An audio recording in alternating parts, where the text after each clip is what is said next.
Hey, what's up, everybody? True Boxing here. Thank you for coming back to Get Hit with the Truth. So today we are continuing the True Boxing annual top 10s as we are going to look at my number 9 light heavyweight in the world right now, Contender Michael Eifert. Now, before we get into that, if you could smash the like button, leave a comment, or subscribe to the channel. I really do appreciate any and all support that I can get as I continue building my channel here. So Michael Eifert drops 2 spots from number 7 from last year. You might not know Michael Eifert very well, and that's all good. That's all good. But this guy is deserving to be in the top 10. I mean, he didn't do much because he was already the mandatory IBF challenger since March of 23 when he defeated Jean Pascal, the former 2-time champ. And a lot of people might go, well, so what to that? Well, the thing was, is Pascal had defeated Fang Manlong, who was a highly touted, undefeated light heavyweight on the rise, and Pascal beat him. So Pascal earned himself a chance to fight in a final eliminator, and Michael Eifert, a guy that really wasn't all that deserving, got a chance, and he beat Pascal convincingly.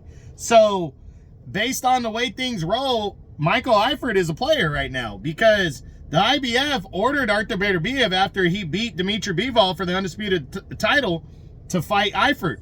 And they ended up reneging, allowing the undisputed rematch to happen later this month, or later in February. But this fight right here but Michael Eifert is probably going to get a title shot. So I'm answering that question early on.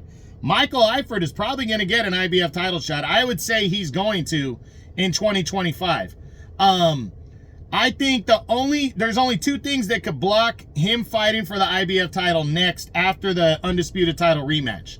The first thing would be if they order a 3rd fight, because the 2nd fight goes to Bivol and it's close and Bivol wins all the belts. Even in that instance, though, they might order a rubber match without the IBF title on the line, and they might even strip another belt from the winner.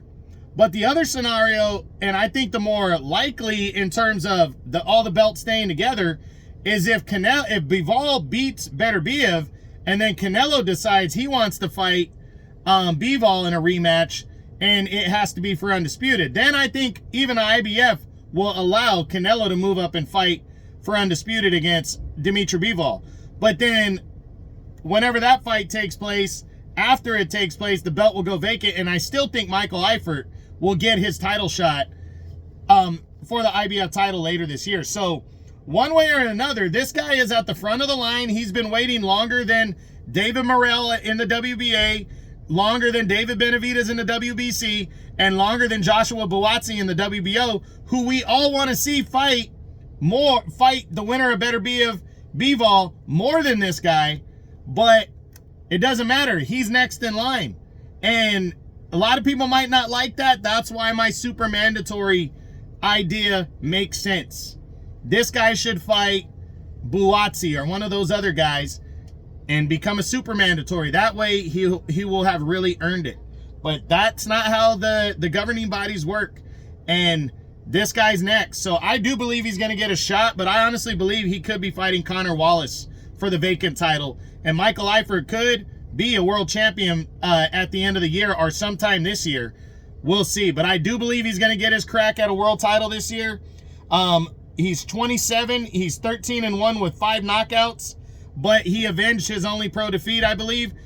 So he's beaten everybody that he's ever faced.